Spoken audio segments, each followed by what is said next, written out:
My son introduced her to me on a rainy November evening at a restaurant on Robson Street, and from the moment she walked through the door, I felt something I could not name. Call it an old man's instinct.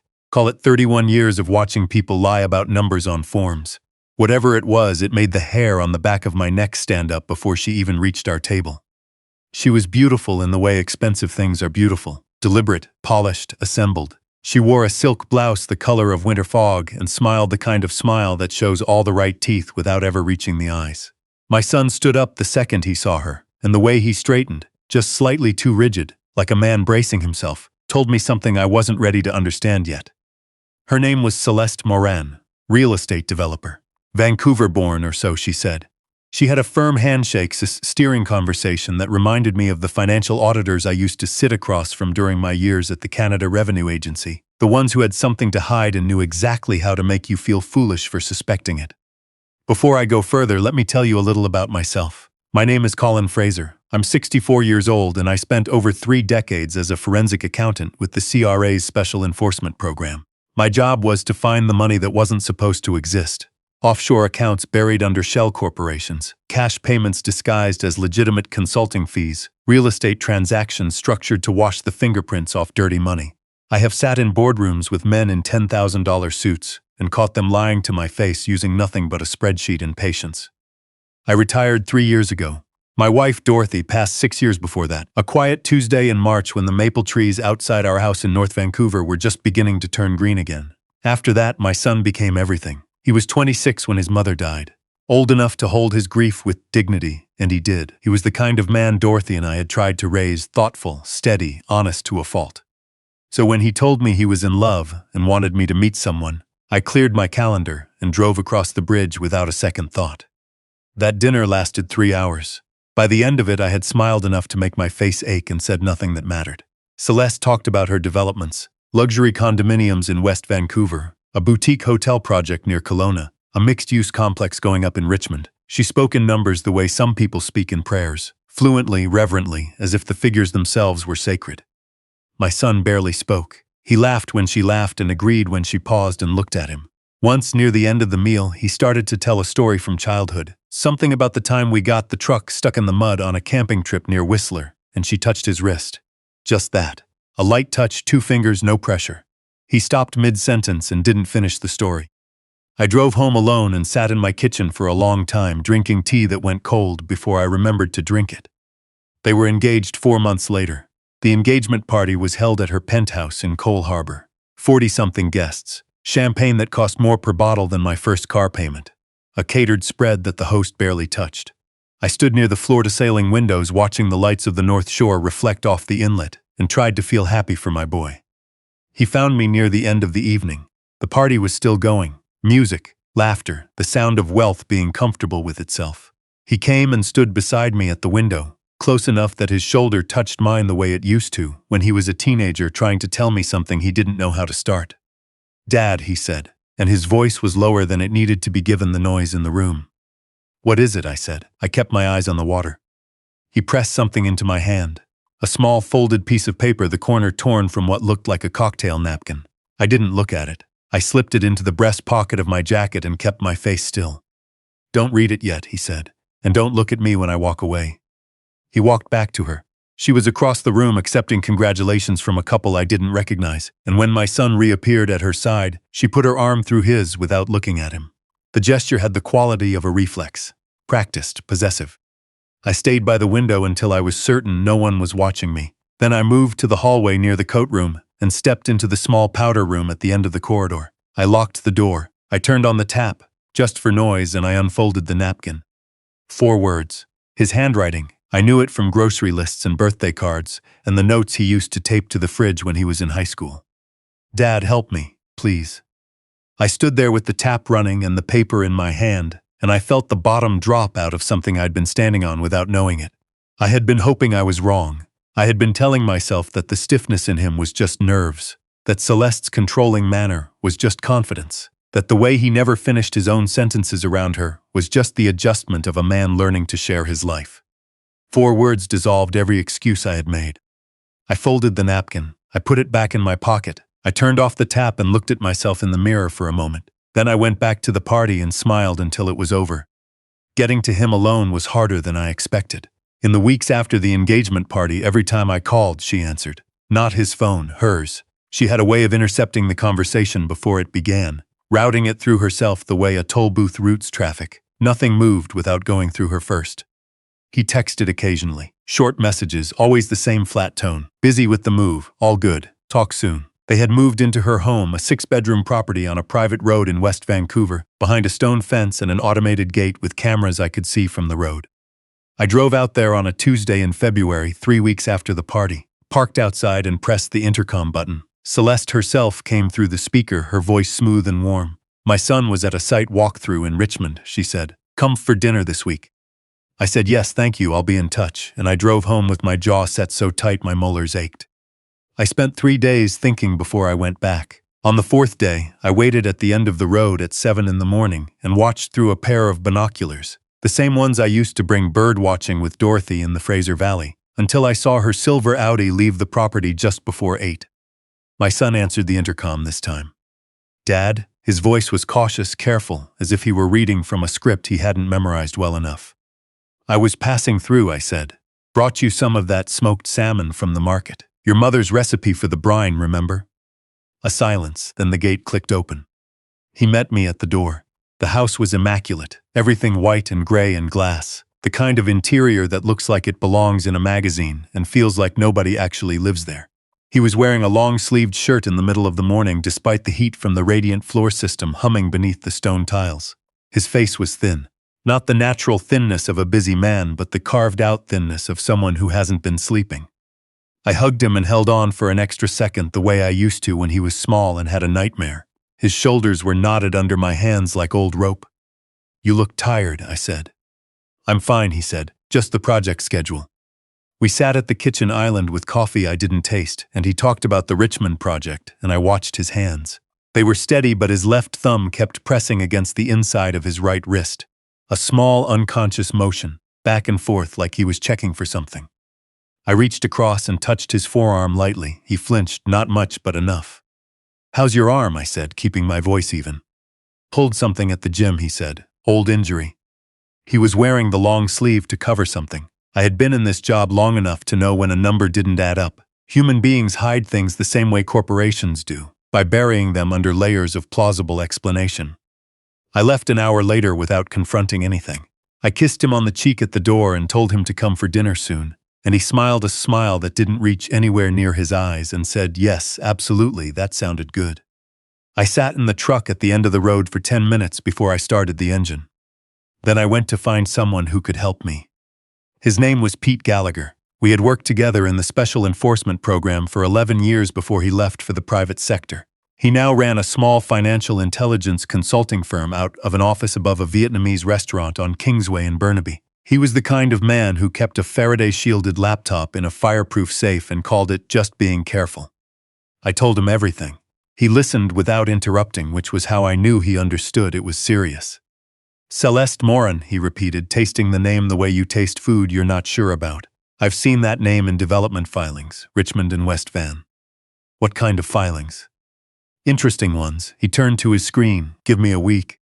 It took 5 days. He called me on a Thursday evening, and the first thing he said was, Colin, I need you to come in person. What he had found was the kind of thing that takes a long career to recognize and a longer career to believe. Celeste Morin's real estate developments were structurally legitimate on the surface. Permits filed correctly, zoning approvals in order, construction timelines posted on the city planning database. But the capital flows underneath were something else entirely. Pete had tracked 11 separate numbered companies incorporated in British Columbia over the past 4 years, each one holding a minor stake in a different Morin development project. Each company received irregular infusions of cash from a parent holding structure registered in the Isle of Man. The amounts were large, consistent with development financing, but the timing patterns were wrong. Not wrong in a way that would flag immediately. Wrong in the way that 30 years of looking at financial documents teaches you to feel before you can fully explain.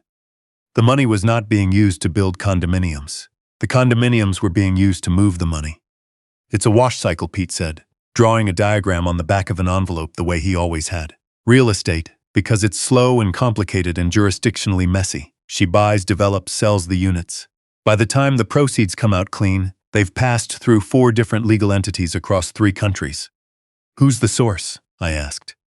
He hesitated. The Isle of Man structure connects to a Cayman trust.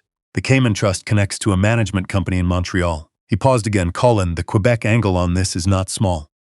Organized crime. That was what he was saying without saying it. And my son works for her, I said. In what capacity? Project management. He handles contractor logistics, site schedules, that kind of thing.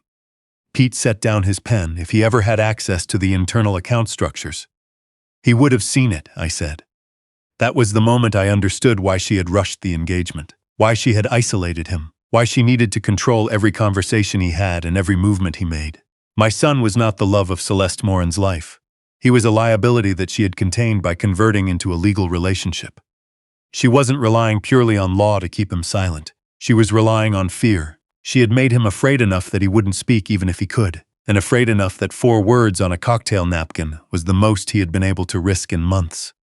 Pete's information came with a second piece, the piece that turned this from a rescue into something more urgent. He had found a calendar entry through a third-party scheduling service Celeste's company used publicly for contractor coordination, a property assessment trip to a private fishing lodge north of Lillooet, booked for the following weekend. 2 guests. Remote location, I asked. 4 hours from here, one of them on Logging Road. Nearest town is 40 minutes by truck. Cell service, maybe, if you're standing on the roof. I thought about the long-sleeved shirt in a heated house. I thought about the thumb pressing against the inside of his wrist. He's not going there for the fishing, I said. I had 4 days. I didn't call the RCMP immediately. I wanted to. Believe me, every trained instinct I have pointed at the phone. But what I had was Pete's analysis of suspicious financial flows in a calendar entry for a camping trip.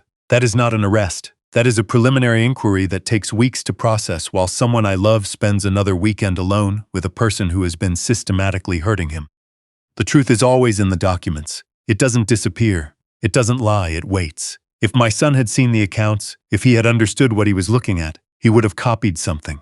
He was his mother's son, and Dorothy had been constitutionally incapable of letting important things disappear. I called him from a payphone on Granville Street. There are still a few in Vancouver, if you know where to look. He picked up on the second ring. I heard him pull a breath in when I said his name.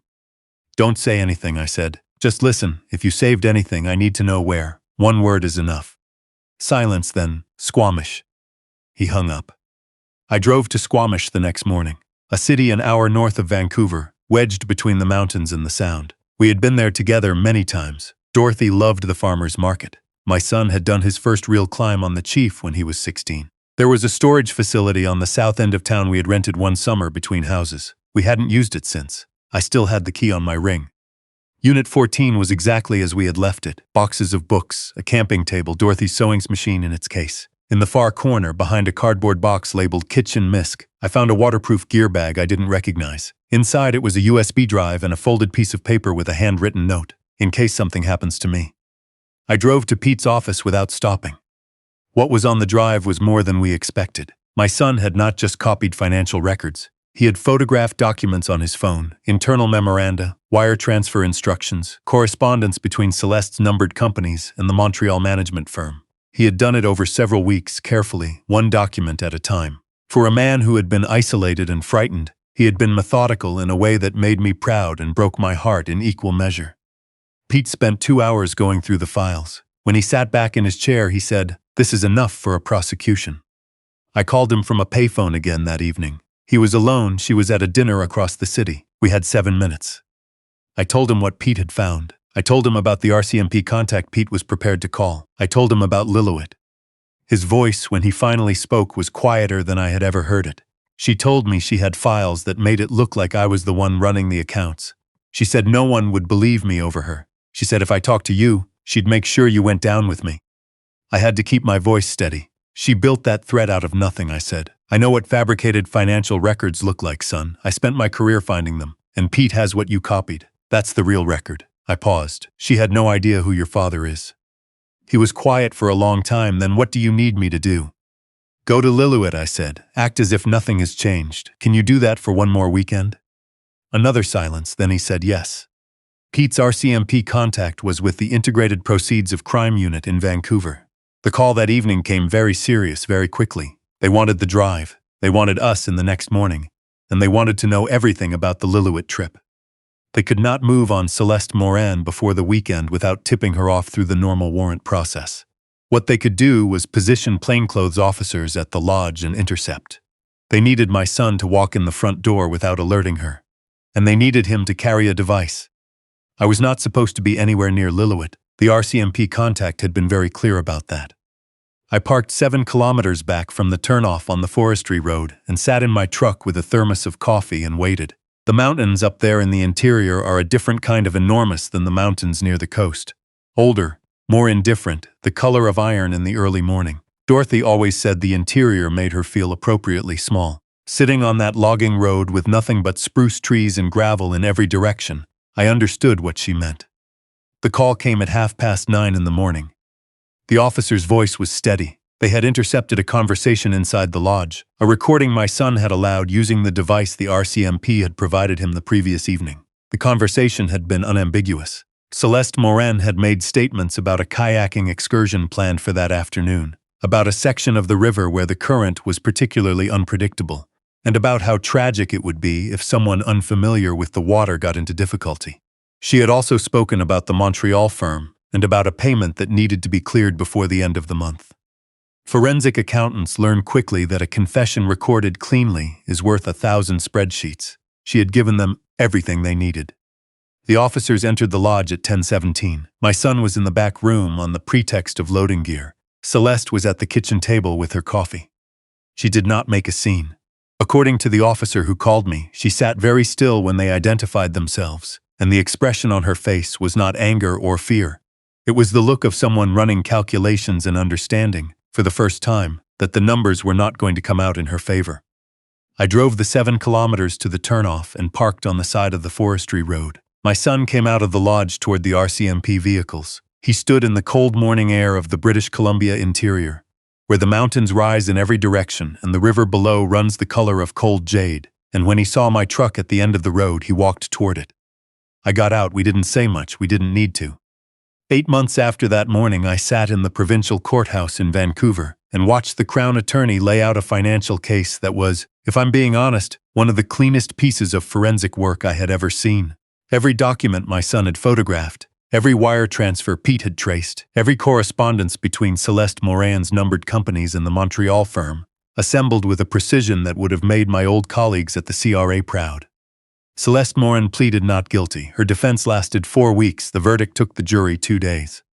She received an 11-year sentence for fraud, money laundering, and charges connected to organized crime facilitation. The Montreal connection yielded further arrests that made national news for a week, and then quietly disappeared into the long bureaucratic process of financial crime prosecution. The fabricated CRA records she had built against my son were examined by 2 former colleagues of mine, and found to be competent but ultimately insufficient, the kind of construction that fools someone who doesn't know what they're looking for. I knew what I was looking for. The money she had transferred to accounts in my son's name was recovered and seized as part of the broader proceeds of crime order. The numbered companies were unwound. The developments in Richmond and West Vancouver were placed under receivership pending a review of their financing structures. It was slow, complicated, and thoroughly unglamorous. The real work of financial justice always is. My son is in therapy now. There are things that will take longer to heal than a court date can fix, and I understand that, and I show up for those the same way I show up for everything, consistently, without drama, because that is the only way I know how to do anything. Last spring we drove up to Squamish together on a Saturday, stopped at the farmer's market the way we used to with his mother, and he bought a jar of wildflower honey from an old man who kept bees on a property near Pemberton, and we drove out to Shannon Falls afterward and stood at the base of the water for a while without talking. On the way home, he said, "I should have called you sooner." I said, "You did call me, a cocktail napkin counts." He laughed. It was the first real laugh I had heard from him in over a year, unguarded and unperformed, and it sounded like something being returned to its proper place. There are people in the world who build their power on the assumption that the people around them are too frightened or too ordinary to fight back.